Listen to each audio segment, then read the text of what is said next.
Welcome to lesson number 4 on the lowly parting tool. I've just been sitting here practicing rolling a few beads with my parting tool. Yeah, you can use it for that too. And I'll show you that and a lot of other ways to use it.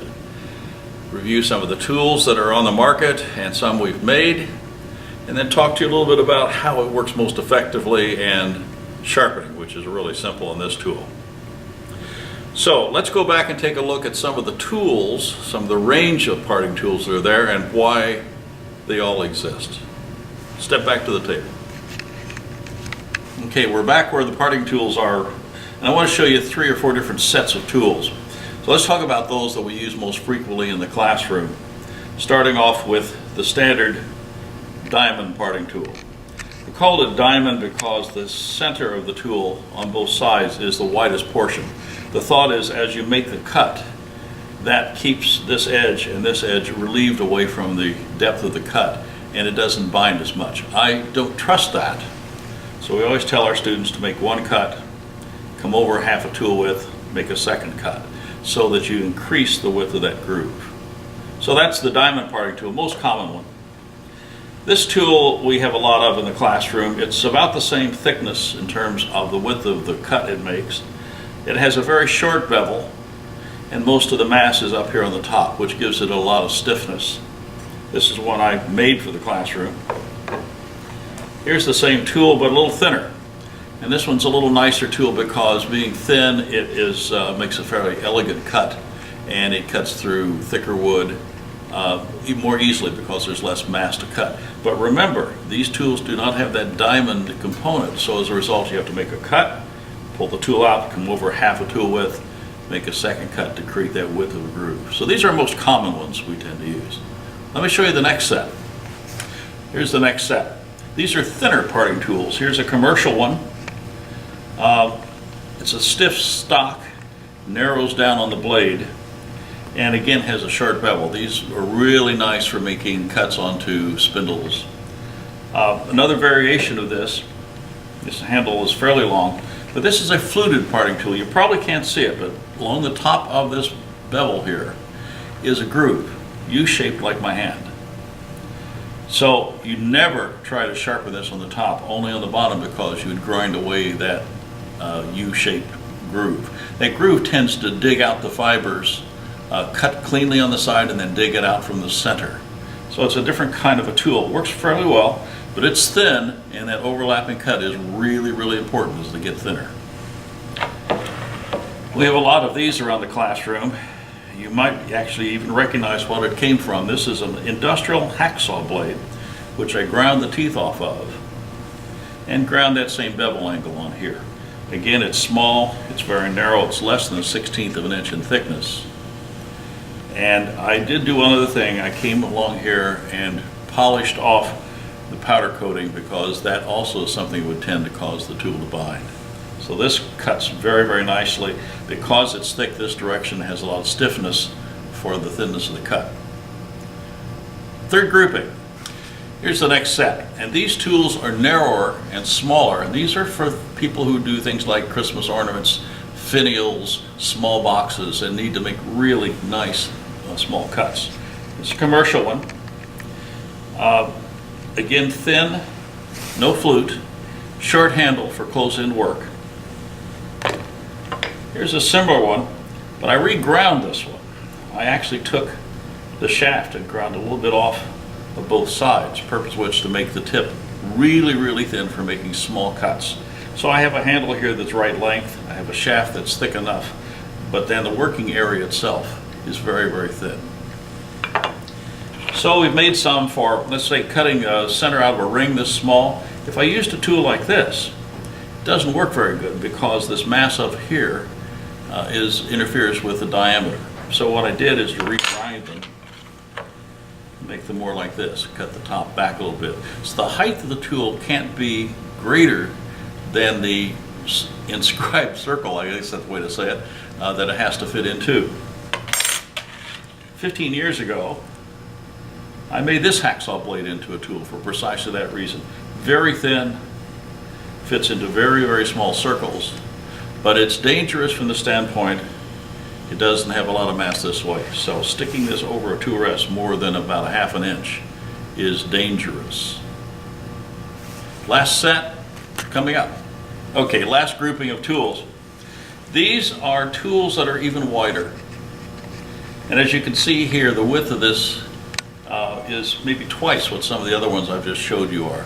These are referred to as beading and parting tools because in addition to being able to part, I could take this tool and literally roll beads with it. Here's one brand, same tool from a different source, thick square shaft gives it a lot of mass.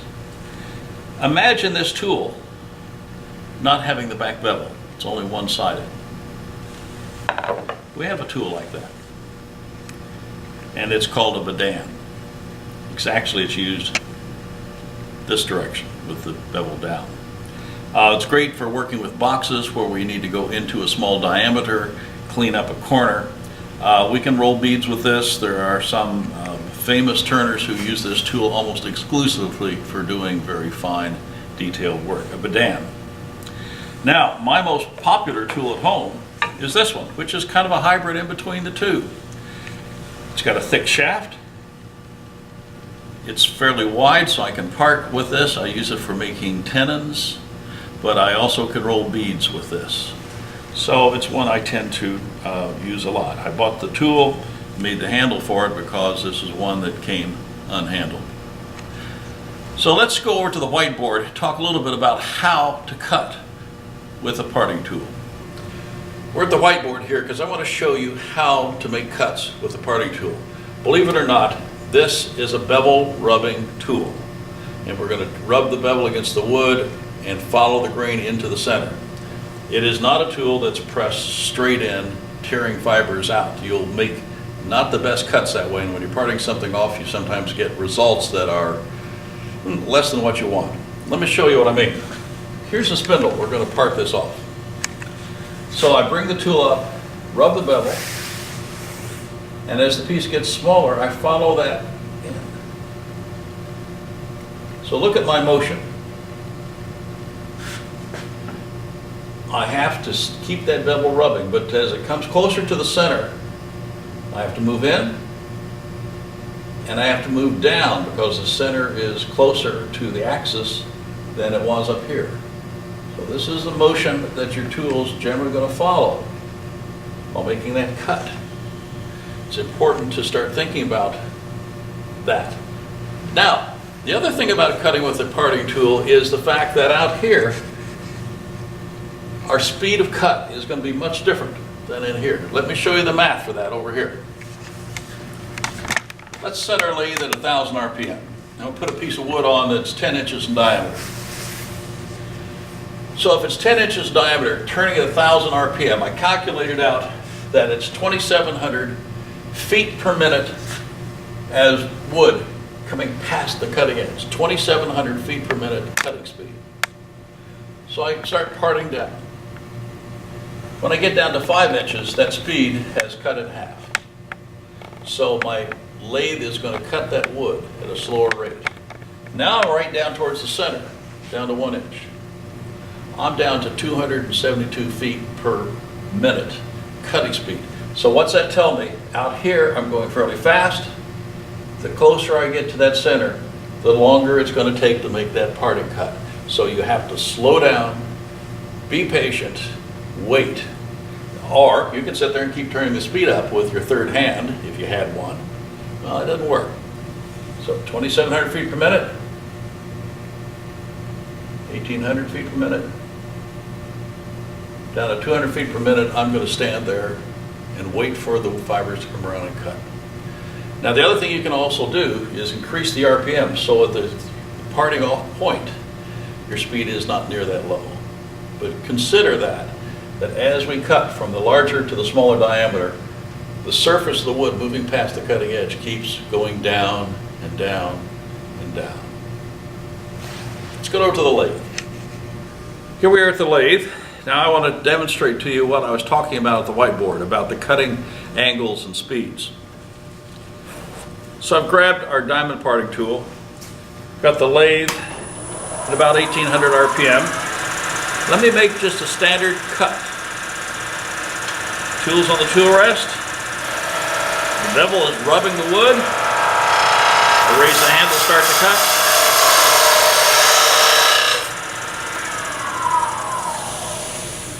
Now I went farther than I should, but I want you to see that full motion. Right now, if I stick that tool in there, that's bound pretty tight.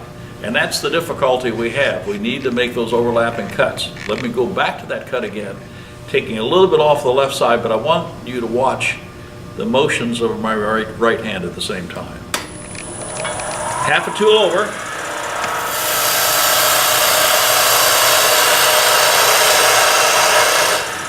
Do it on the other side. Half a tool in.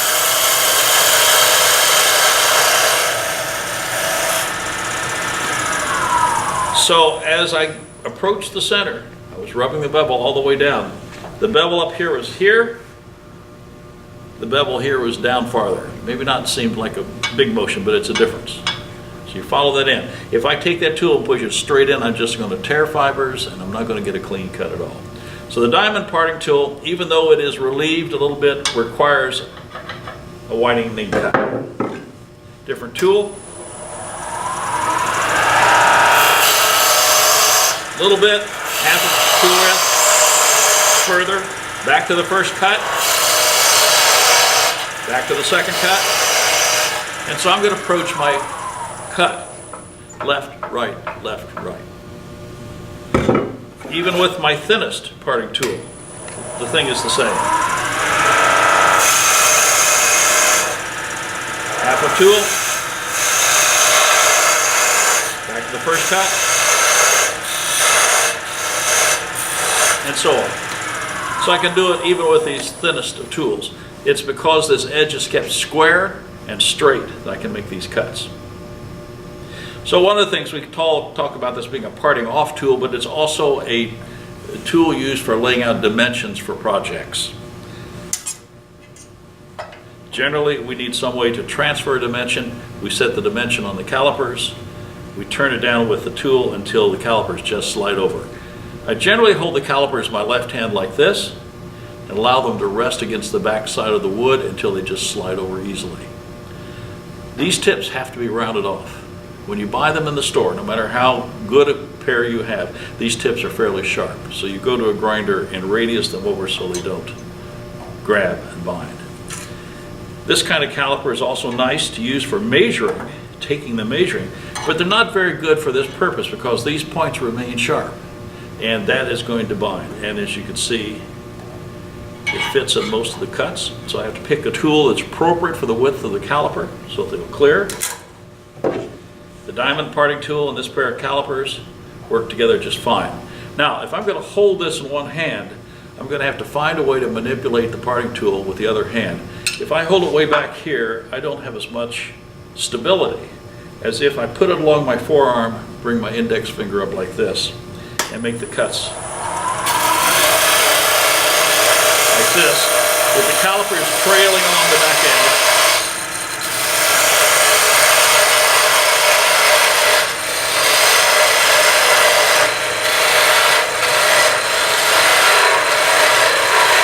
There's the cut. Here's my dimension. If we're doing furniture, we need to establish dimensions for our projects. In our beginning class, we do a project like this, a little simple bud vase. So we take the billet of wood, we put a pencil mark at each of these dimensional spots, and I use the calipers and a parting tool to establish this diameter, this, and a little parting cut at the bottom just to identify where the end is going to be. We'll close this down later. And with those dimensions established, we then can come in with our gouges and create the curve that we want. But we need the dimensions. We need the parting tools to do that.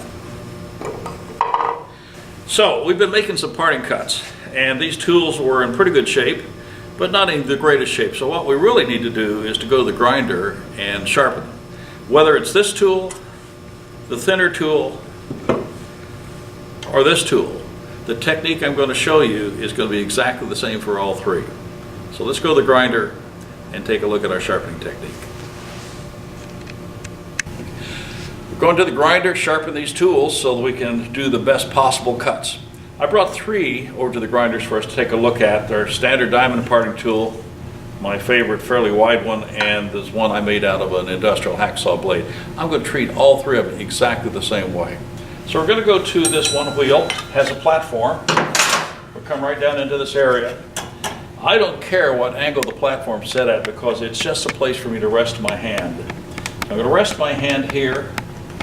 I'm going to lay the tool against the wheel when it's running, heel of the tool, bring it up until the tip just touches, and I'm going to hold it there without wiggling or rotating until I see sparks starting to come over the top edge of the tool. And then I lift it up, reverse it, and come back down and do the same thing. There is an arm that comes with the sharpening fixtures that allows you to hold this tool at the very end of the handle against the wheel. We find that's not the safest way. So we're back to hand sharpening again as being our safest technique. So let me show you, excuse me, with the diamond parting tool first. It's an 80 grit wheel. Up to speed. Heel. Light. There's the toe touching. And I'm seeing sparks come over the top edge. Roll it over.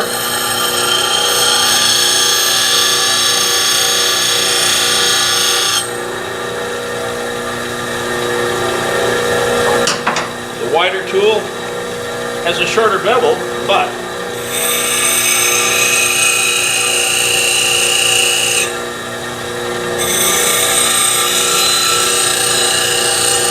same exact action. Thin tool, I have 2 planes I could sharpen, the short or the long. I'm going to sharpen the shorter one.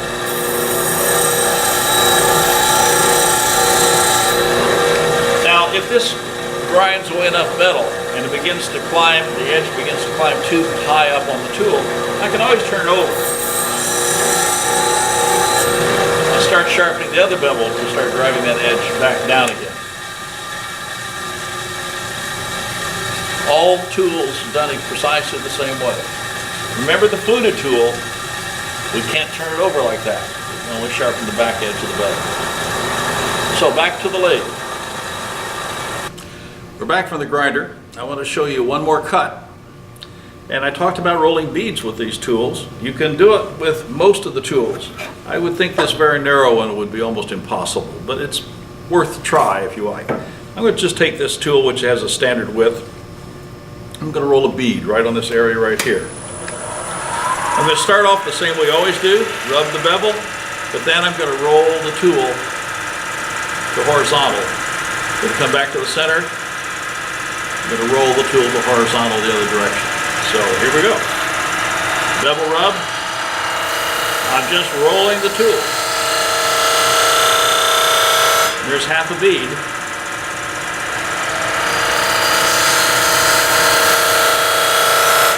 Half a bead, and if I want to touch it up a little bit,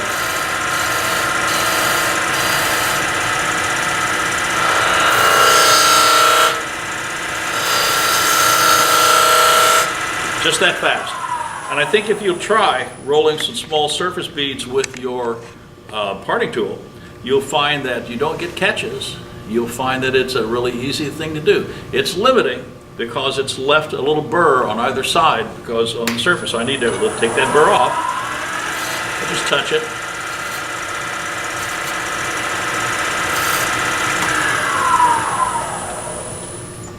And we get a nice clean surface around those 2 beads. Well, over time, doing work like that does tend to wear it out a little bit, so it's time to touch it up. I don't always have to go to the grinder. Remember this? A little pocket hone, heel and toe.